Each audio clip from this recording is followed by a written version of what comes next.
Сейчас посмотрим, что там у тебя. А, так это нормально. У тебя, смотри, у тебя просто выпал молочный суппорт, а скоро вырастет коренной. Вот, так что не переживай. Не, ну это, конечно, трэш. Ну что делать? Да нормально, пофлексить. А где Егор? Егорка! Не...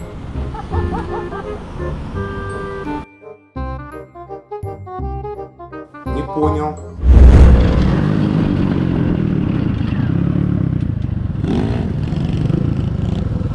Что-то он исполнил прям нормально. Я тут въебались, блядь. Пиздец. Я думал, он в тебя сейчас прилетит. Бля, я бы охуел.